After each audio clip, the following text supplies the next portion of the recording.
How's it going, OnlineBookClub.org? Adam back here with another Thursday video for you guys. Now, today's an interview with the February Book of the Month author David J. Castello. Now, David wrote the book Diary of an Immortal, and I'm gonna give a little more background information on the book when we start the interview.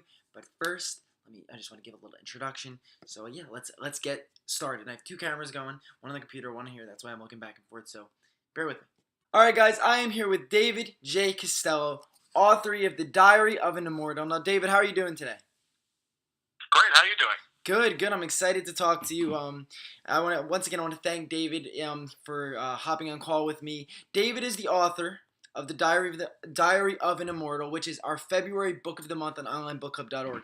Now, Dave, let me give a little background of the story, but I'm not going to spoil anything. Don't worry. So everyone watching, you won't get spoiled here. I know a lot of people are very adamant about spoilers.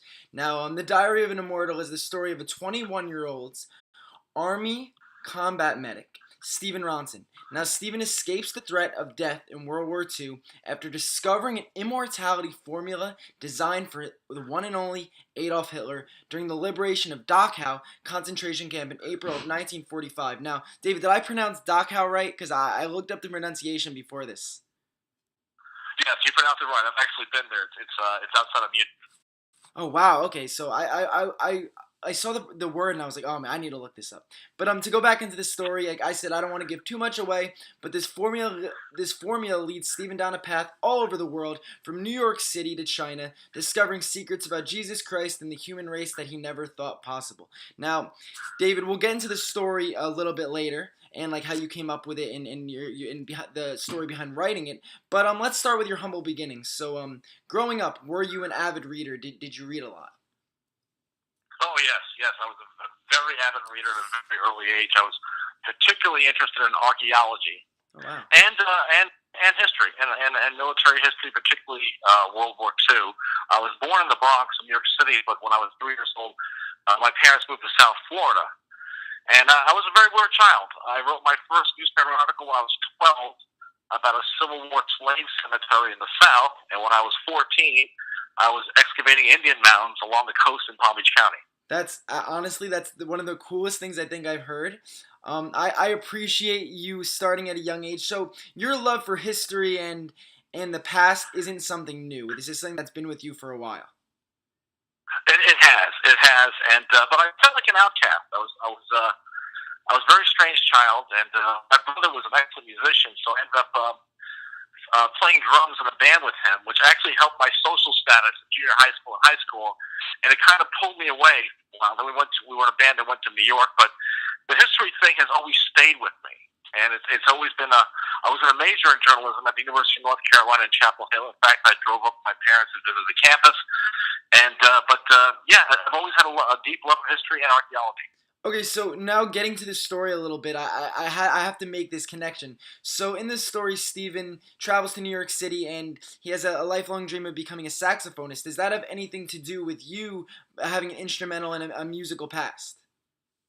I'm sure it did, because see, this book came to me in a series of dreams. Oh, wow! And yeah, and one of those dreams was music, but it was a different instrument and it was in a different era. And you know, the book was inspired by a very bizarre dream I had. I was in combat. I could smell the gunpowder, the smoke, the cordite, and it was in Germany, and it was like in purple gray. It was one of those type of very depressing. And I woke up in the middle of the night going, "What was that?" And I wrote it down. I went back to bed, forgot about it. I got up in the morning. I was reading what I wrote, and I started writing about it, and that's what led to the book. That's one of the coolest ways I've ever heard that someone's come up with writing a story, and I feel like a lot of people probably when they're trying to write a story, like I'm not a writer so I have no clue, but they sit down, they have to plan everything. I feel like this way, of course you can't plan for this, but it seems very natural, and it feels like everything that happened, you kind of saw it happen before you wrote it, which is something so cool. Well, it was natural. I never tried to write a book. I would never try to write a book. I would simply telling a story that I became very passionate about and very emotionally involved with. I actually would start to miss the characters in the book. I'd want to be with them, and I would almost go into kind of a Twilight Zone trance when I'd write. And it was just something. When I got to the last chapter, I knew I ended the book, but it was. I let the book in many ways, I let the book write itself. Wow. I let my subconscious write it. I would have dreams, and I'd say, that doesn't make sense, but I'd go with it. Yeah. And I'd write, and suddenly another door would open, and I would just walk through it. That's amazing. So everything came to you in like a natural way. And something that I've noticed with just reading the description of the story is Stephen. Okay, I want to talk to you about him a little bit. Do you feel like obviously I'm assuming you feel like you know him on a personal level after all these dreams and in this natural way the book came to you? Yes, yes, absolutely. There's part of me and him, but I think with a lot of writers, that they'll put the main protagonist sometimes will be part of them. You can't help it. You can't help it. But yeah, I identified with him, and I identify with a lot of the emotional, experiences he went through in the book. So it was very personal. But it was like there were some chapters that were very difficult to edit for me. I go back to them, and they were just so emotional. I was like, oh, I don't want to experience that again. But it is what it is, and I went with it. I just kept going with it. I didn't try to think of what I was doing. When people say, you write out the chapters, well, I think if you're writing a nonfiction book, it's a good idea. Yes. But I couldn't dream of doing that with a fiction book. Yes. With a fiction book, you've got to let the subconscious, you got to let it loose. You got to let it run free, and don't question it. Just it's like a galloping horse towards the horizon. Just go with it. And or it's like you're floating down this twisting river. Don't try to decide where the river's going to go. Just go with it, and it makes it much more exciting. It makes it much more interesting, and you can really get sucked into it in a way that's very exciting. And if the reader picks up on that excitement and that passion, I think it makes for a very good read. It's almost like letting your imagination, like your subconscious imagination, just run wild. Because so before you had these dreams, did you want to write a book, or did these dreams just happen? And you're like, you know what, I have to share this with the world. Well, that was how it started. The dream was so bizarre, and it was so real. It didn't feel like it was a dream. It scared the living daylights out of me. I mean, being in combat, I've never been in combat, but I know enough about reading diaries. It's terrifying. And when I woke up in the middle of the night, I just said, let me write this down, because I knew if I went back to sleep and said, oh, right in the morning, you'll forget. Because I had a lot of details in my head, and a lot of what's in the first 9 pages is pretty much what that dream was. But I had no idea where this book was going to go. I didn't know if it would be just a military book, which it wasn't. The first chapter takes place in Germany. But then it goes off on its own adventure. I didn't expect that.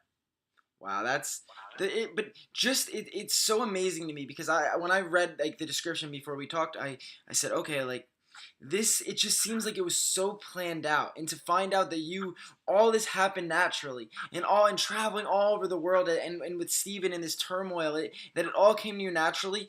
I feel like anyone who's watching, and I know for me, it just kind of makes you want to read it and see the visions that you saw when you were dreaming. And so I'm assuming that this didn't happen this wasn't one or two dreams. I'm assuming this took place over an extended period of time. How long did it actually take you to write the book? Years, because I kept going back to it. It almost became like my secret little habit.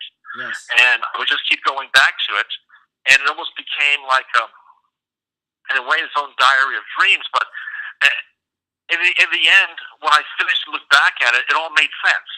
It wasn't random. All the chapters did connect. And what really shocked me was the last chapter, 11th chapter, connects with the first chapter, which I never thought that would happen. I never thought it would go full circle. So that was a shock. But like I said, when I finished, I looked back, and I could see how something, I think a lot of artists, whether they're musicians or writers, sculptors or painters, you have to trust your subconscious mind. I think your subconscious mind is so incredible that your 5 senses try to control it, try to judge it, try to force it. Yes. You have to let it go. I mean, it's only human nature. Something will come out really out of left field, and be like, no, I got to make it do this. Well, that's a mistake. Because there may be something going on, you can't see the big picture, the full picture. And that's what happened to me. Luckily, I let those dreams come out in their pure form, and then at the end, I saw how they all lined up. But I couldn't see it at the time when I was writing each chapter. I didn't know where I was going. Yep. I didn't know I'd be going to China and Tibet. And there's a lot of bizarre things that have happened with that book that I won't divulge now. But were getting very strange. It was almost like that book opened up a portal. Yeah, And I wow. never believed in that before. Where strangers would come up to me and know about the book. I was like, what? This happened to me at San Jose Airport in California. So there were strange things happening, and there's things that made me more curious about what's out there. But you know, I'm really happy with it. I mean, I'm really getting a lot of reaction. The vast majority really like it. There's Yes. some segments of people who don't, like some people who are Christian evangelicals, don't like this one part about Christ. Well, actually, the book is pro-Christian. Mm. It's just that and it actually, there's a part in there based on a question. I went to Catholic school that I asked an innocent question in fourth grade, and the nuns and the priests were all over me and called my mother. How could your son ask this question?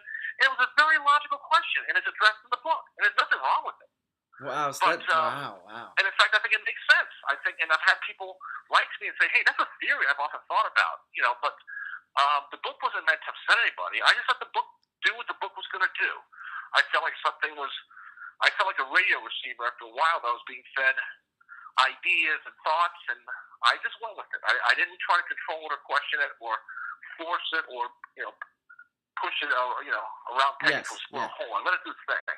Yeah, and I feel like no matter what book you write, or there's always going to be someone who disagrees with something you said. Even if they don't disagree with it, they're going to find something just to start an argument, or just to rile people up. I feel like that's how, especially with the internet and people being able to hide behind computers, it's very easy for them to do that. You could have wrote a book about a puppy in a park, and somebody would have disliked that it wasn't a cat. So I read a lot of the reviews, and there was nothing but kind words, and everyone is very intrigued by the whole story, and I think hopefully if they watch this video they'll see that it wasn't anything that you planned to do. It all came to you.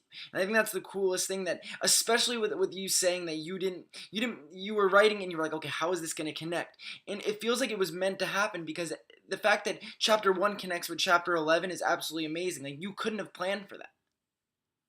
No, I didn't see that. No, I didn't see that coming. And but it all makes sense.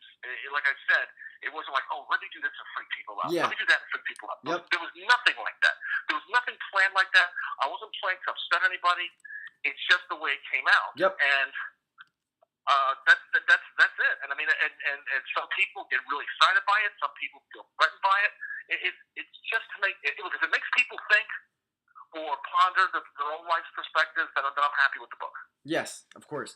And a lot of people also seem to be happy with the book, and I was reading one of the reviews before, and it says that it really feels like something written in that time frame, which is really cool, because it's very tough to kind of travel back in time with your writings. And I know Stephen King does a good job at having timeless books, so that's a very big compliment. I'm sure you're proud of all the kind words and all these detailed descriptions and reviews people are sending in. So that must be really cool. It is, and you know what's interesting? When I finished the book, I was starting to approach some people, and they said, "Well, what genre is it?" And I said, "Well, it's science fiction, but I don't know what the subgenre is." Yeah. And I couldn't figure it out. And then I happened to see the movie. It came out a while ago, called The Green Mile by Stephen King. I had never seen it, and I was floored. I literally just was frozen to the ground. And I said, "Whatever subgenre this is what The Diary of a Mortal 1945 to 1959 is." So I go to Wikipedia, look it up, and it says it's magical realism, which I had never heard of. And I think it's only been accepted subgenre for about 15 years.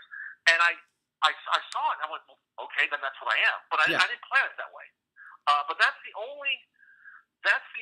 and the story of The Green Mile has nothing to do with mine. It's a completely different book. Of course, but the style, the subgenre, is the only movie I've seen where it felt it would be maybe cousins of each other as far as genre. So that's the subgenre is magical realism. And I had to look it up. I also found out that one of my other favorite books, The Curious Case of Benjamin Button by F. Scott Fitzgerald, is also considered magical realism. Oh, wow.